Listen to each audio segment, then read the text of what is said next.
कहने को तो ट्रैवलिंग इट्सेल्फ एक जर्नी है, लेकिन अगर मैं आपको बताऊं कि ट्रैवलिंग की भी एक जर्नी है तो क्या आप मेरी बात मानेंगे? बिल्कुल ऐसा ही है। आई थिंक ज़िंदगी में हमारे हर एस्पेक्ट की एक जर्नी होती है, एक कहानी होती है कि वो पूरा जो तजुर्बा है हमारी लाइफ में कैसे आया, हमने उसको कैसे एक्सपीरियंस किया, हम कहाँ कहाँ उसको लेके गए, हमने कितनी बात की, हमने कितना इम्पैक्ट क्रिएट किया।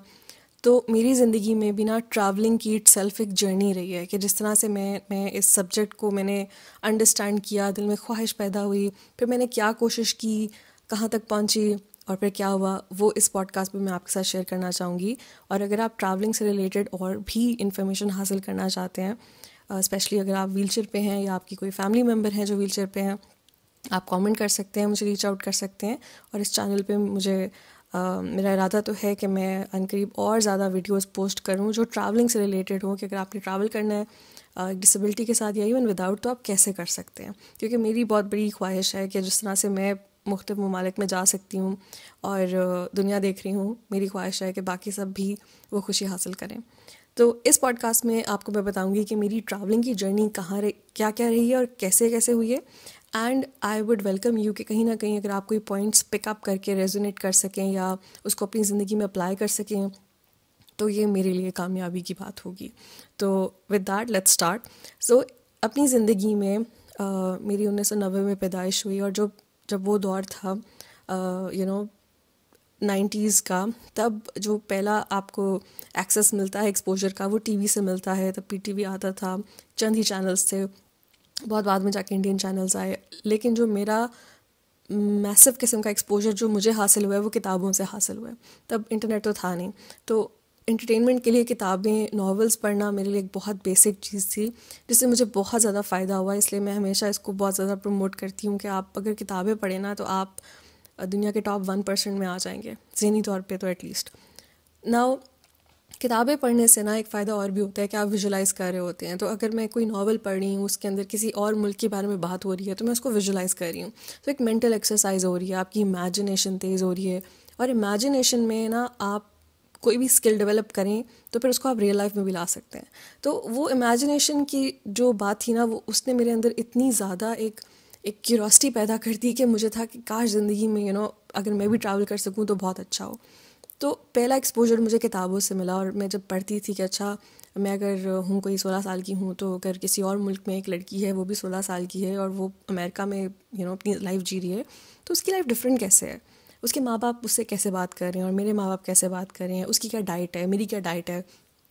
तो इससे मुझे बहुत क्यूरियोसिटी पैदा होती थी कि बाकी मुल्कों के कल्चर्स क्या हैं, रिलीजन्स क्या हैं, जोग्राफ़ी क्या है, लैंग्वेजेस क्या हैं, वहाँ के खाने क्या हैं, वहाँ पे ये नाश्ते में बर्गर कैसे खा सकते हैं, तो दिल में आता था कि अच्छा भाई, शायद किसी ज़िंदगी में अगर मुझे मौका मिले तो मैं भी जाके ये सब चीज़ें देखूँगी। लेकिन अनफॉर्चुनेटली ना हमारे इर्द गिर्द इनकरेज करने वाले लोग बहुत कम होते हैं। अगर एक 13 साल की 14 साल की बच्ची अगर कहे ना कि मुझे पूरी दुनिया का वर्ल्ड टूर करना है, उसे कहेंगे हाँ हाँ शाबाश बच्चे, जाके होमवर्क करो अपना, तो नोबडी विल से कि हाँ चलो ठीक है, लेट्स फाइंड आउट कि हम कैसे ट्रैवल कर सकते हैं और कहाँ जा सकते हैं, क्यों जाना है, आओ इसके बारे में बात करें, चलो वर्ल्ड मैप खोलो, चलो इसको हम देखते हैं। इनकरेजमेंट नहीं है। तो उस ज़माने में मेरे साथ भी ऐसे ही था कि अगर मैं कहूँ कि अच्छा नेपाल जाते हैं, तो सबने कहना था कि नेपाल लाइक वाई, क्या ज़रूरत, क्या है, जाना कैसे, इसके लिए तो बहुत पैसे लगते हैं, इसके लिए तो बहुत कष्ट करना पड़ेगा, और तुम तो हो ही व्हील चेयर पे, तो तुम कैसे जाओगी। ये सब बातें मैंने भी सुनी।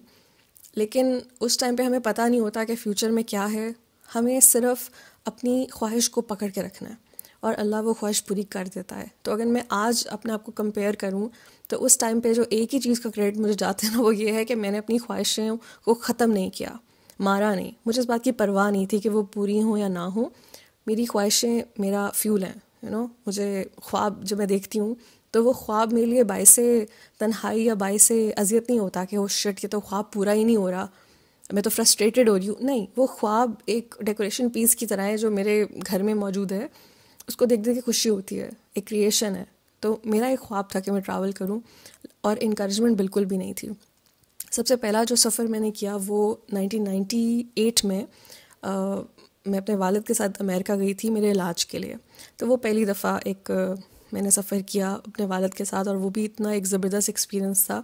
इंशाल्लाह मौका मिला तो एक और पॉडकास्ट में वो कहानी भी आपको सुनाना चाहूँगी कि एक 8 साल की बच्ची अपने सिर्फ वालिद के साथ अमेरिका के लिए जा रही है और एक बहुत मेजर ऑपरेशन के लिए जा रही है। वो क्या कहानी है उसको भी हम एक्सप्लोर करेंगे। एंड देन फास्ट फॉरवर्ड 2009 में हज के लिए अल्लाह ने वो दावत दी, तो मैं और मेरी पूरी फैमिली हम लोग हज पे गए थे। तो दूसरा जो प्रॉपर फॉरेन ट्रैवल था वो 2009 में था। उसके अलावा छोटे मोटे ट्रिप्स फैमिली के साथ मरी चले गए, चित्राल चले गए, सवात, ये सब कुछ तो आई थिंक हम सब लोग एक्सपीरियंस करते हैं। इसको फैमिली ट्रैवल भी हम कह सकते हैं। बट मेरे नज़र में जो प्रॉपर ट्रैवलिंग थी वो अनफॉर्चुनेटली आप कह सकते हैं कि शायद मैं पाकिस्तान को बहुत ज़्यादा फॉर ग्रांटेड लेती हूँ या समथिंग, लेकिन वो था कि मुल्क से बाहर जाके देखना है। पाकिस्तान तो मैं कभी भी घूम सकती हूँ, और आई थिंक अभी तक मुझे यही लगता है कि पाकिस्तान तो मैं कभी भी घूम सकती हूँ, बाहर जाके देखना चाहिए। लेकिन ये बात भी मेरी गलत साबित हुई, क्योंकि पाकिस्तान में बहुत सारी ऐसी खूबसूरत तरीन जगह हैं जो डिस्प्यूटेड हैं अनफॉर्चुनेटली। वहाँ पे कोई ना कोई टेररिस्ट एक्टिविटी होती रहती है, कोई ना कोई वहाँ पे पॉलिटिकल अनरेस्ट होता है, और अब हम वहाँ पे नहीं जा सकते। फॉर एग्ज़ाम्पल मेरे वालिद आर्मी में थे, तो उनकी पोस्टिंग थी कोहाट में, तो हम लोग टल जाते थे, और पारा चिनार, इन सब एरियाज़ को मैंने अपने अपने अर्ली टीनेज में देखा।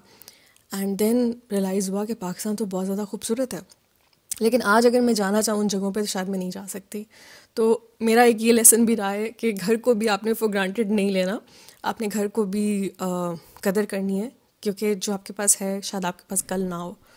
तो ये एक लेसन रहा। उसके बाद जब मैं हज पे गई, वो भी बहुत एक लाजवाब एक्सपीरियंस था। 19 साल की उम्र में मैंने हज किया, अल्लाह ने मुझे ये मौका दिया।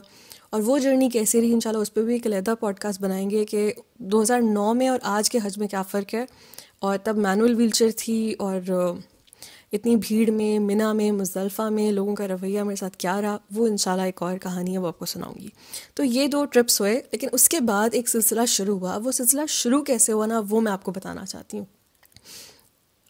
पुराने दौर में क्या हम लोग, ऐसे कोई 10-15 साल पहले की बात है, लेकिन वो पुराना दौर लगता है क्योंकि तब इस तरह के लैपटॉप्स नहीं थे जैसे आज है हमारे पास। मॉनिटर्स थे बड़े बड़े, वो CPUs, और उसको ऑन करने में भी शायद 10 मिनट लगते थे, इंटरनेट को चलाने में भी 15 मिनट लग जाते थे। तब तक अम्मी आके बोलती थी बंद करो, सोना है, सुबह स्कूल जाना है। तो आधे घंटे में तो आप अपना कंप्यूटर ऑन ही करते थे। लेकिन चाहत इतनी ज़्यादा थी कुछ करने की, कुछ बनने की, कि वो भी कबूल था। आजकल तो it's very easy, like literally आजकल तो बस फेसबुक पे आप एक वीडियो डालें तो you can just get something out of it. लेकिन तब कुछ करने के लिए भी ना आपको बहुत लंबा एक सफ़र करना पड़ता था, चाहे वो आप अपने लाउंज में ही क्यों नहीं है। तो उस ज़माने में एक अपॉर्चुनिटी मेरे सामने आई, और वो ब्रिटिश काउंसिल का एक समिट हो रहा था इंडिया में। उसका नाम है एशिया यूथ समिट। ये 2010 की बात है, 1 साल बाद जब मैं हज करके वापस आई थी। तो और मैं तारीखें कुछ ऐसे भी याद रखती हूँ क्योंकि 2009 में मैंने हज किया, तब से मैंने हिजाब लेना शुरू किया।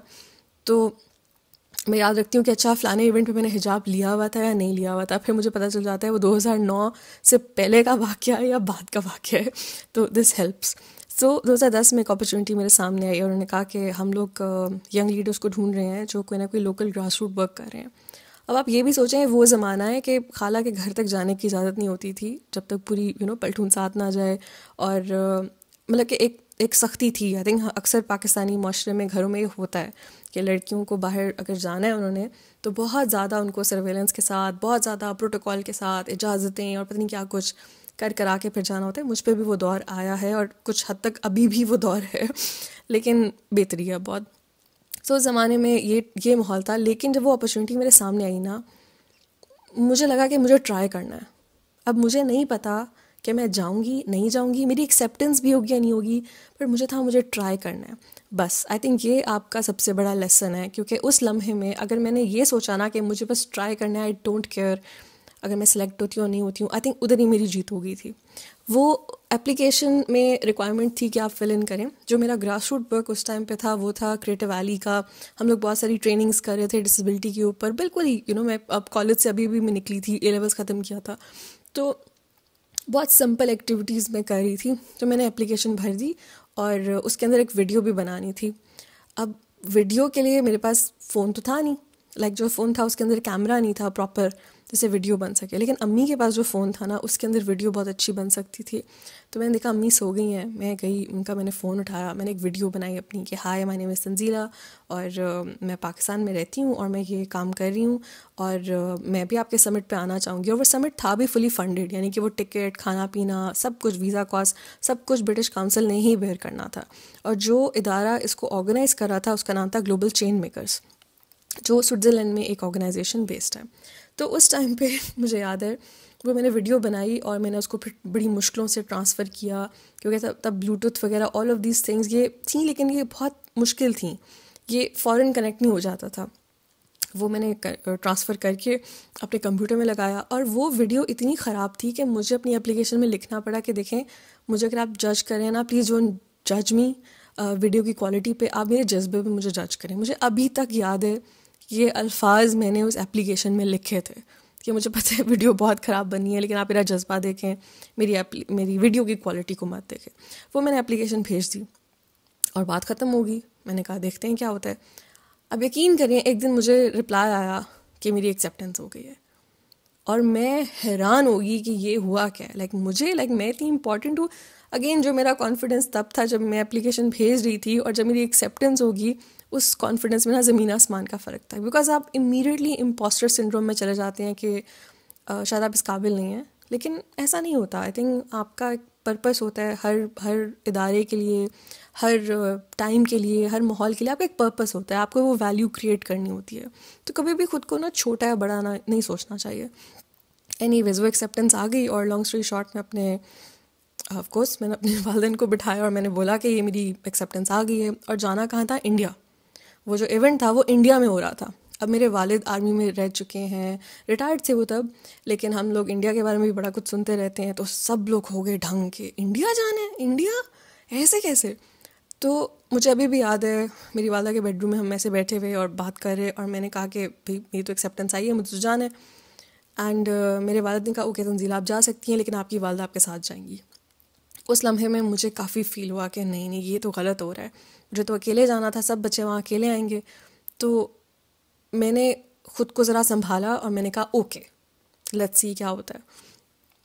उस दिन के बाद एक ऐसा सिलसिला शुरू हुआ जिसके बारे में मैं आपको और ज़्यादा डिटेल बताना चाहूँगी कि मेरे वालिद ने मुझे इजाज़त दे दी। फिर मैंने उनको दोबारा लिखा उस इदारे को कि देखें मैं अकेले नहीं आ सकती, मेरी वालदा को मेरे साथ आना है, तो अगर आप उनका भी टिकट और उनकी भी अकोमोडेशन कर दें तो बहुत अच्छा होगा। और वो मान गए, उन्होंने कहा ओके फ़ाइन, हम आपको दोनों को स्पॉन्सर कर देते हैं।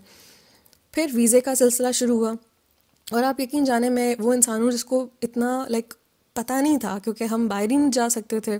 खुद ही से रिसर्च कर आके इंटरनेट खोला, नंबर्स ढूंढे, और I remember Indian high commission में मैंने कॉल्स की कि मुझे हेल्प चाहिए, मेरा वीज़ा लगवाएं और जल्दी लगवाएं। और मेरे साथ और लोग भी थे जिनको वीज़े की ज़रूरत थी, क्योंकि एक डेलीगेशन जा रहा था।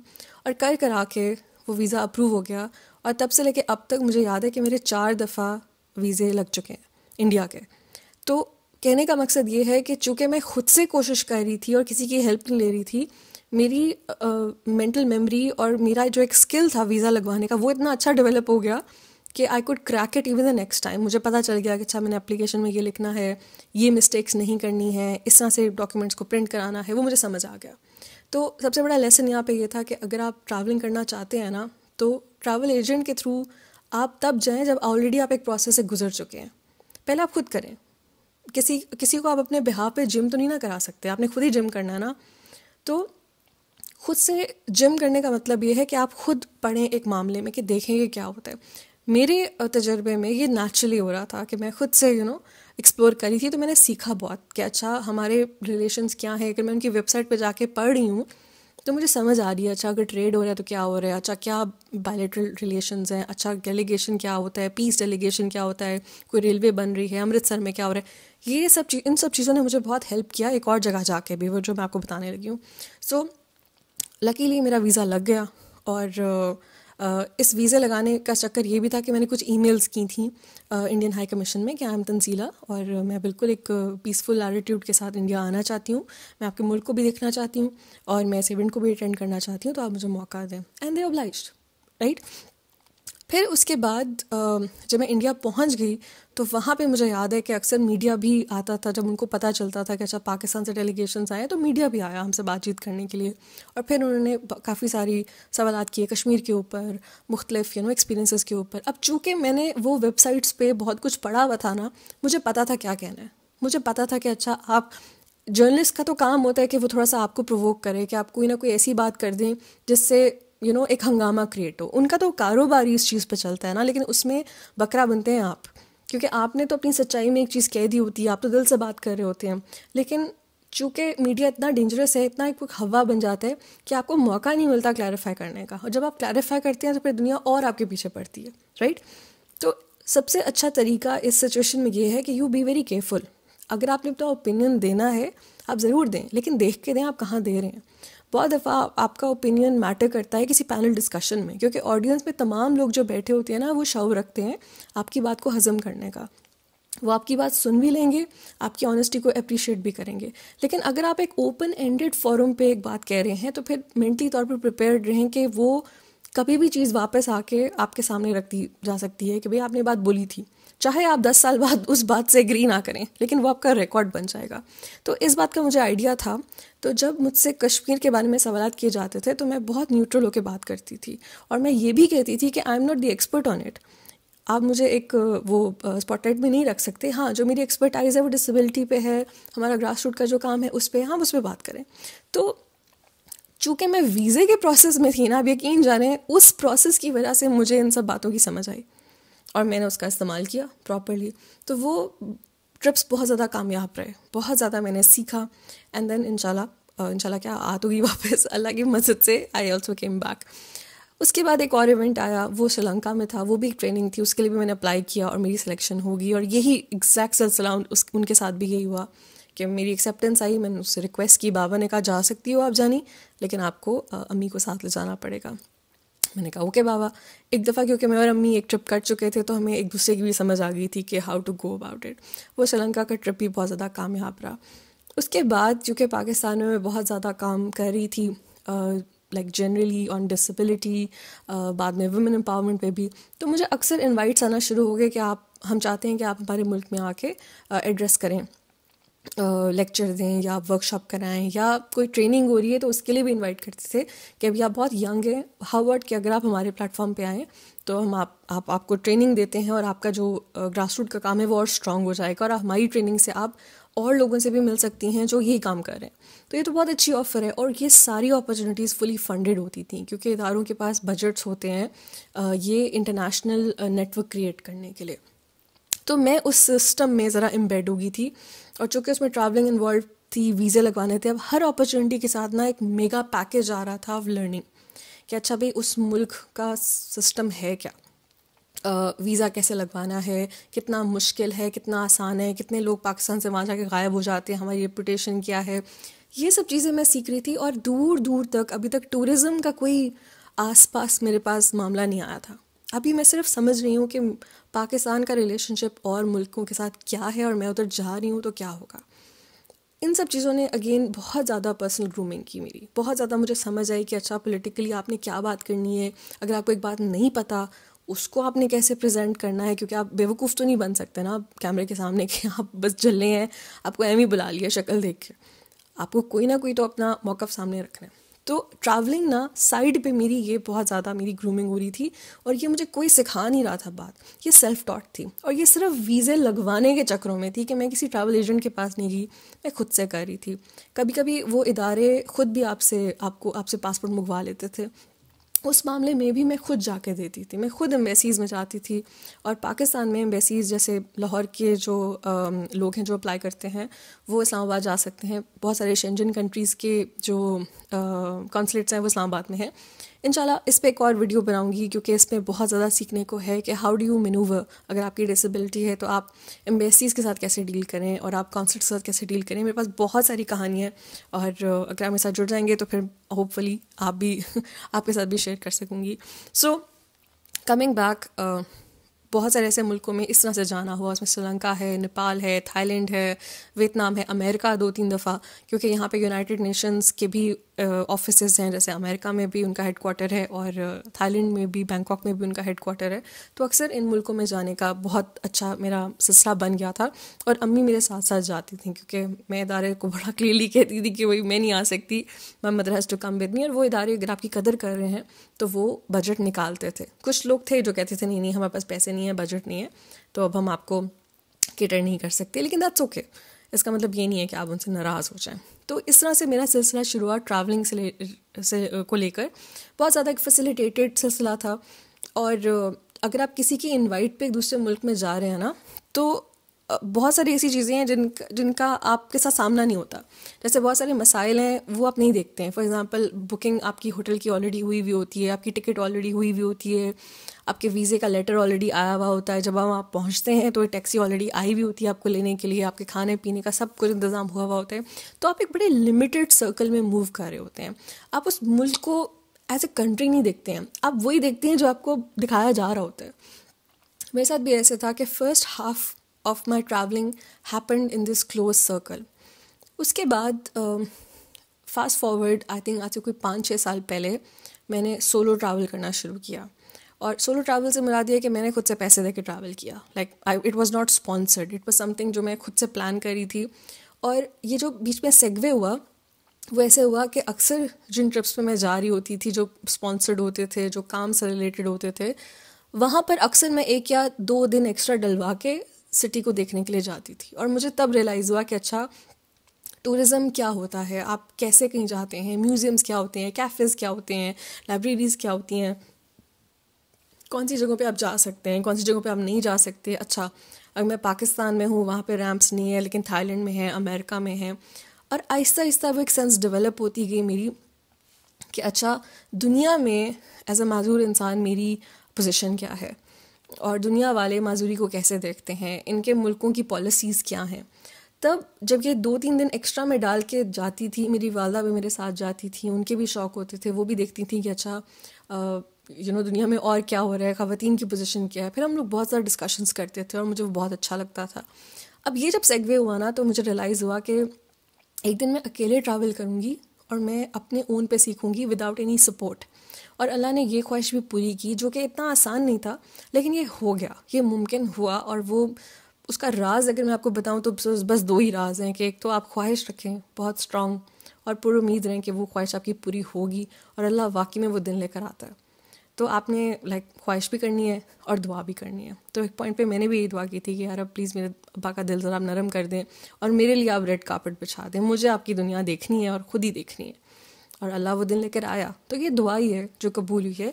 तो अगर आप मुस्लिम हैं आप बिल्कुल दुआ कर सकते हैं, लेकिन अगर आपका कोई और रिलीजन भी है तो आई वांट टू बिलीव कि हम सब एक ही खुदा को मानते हैं, तो खुदा तो वही है।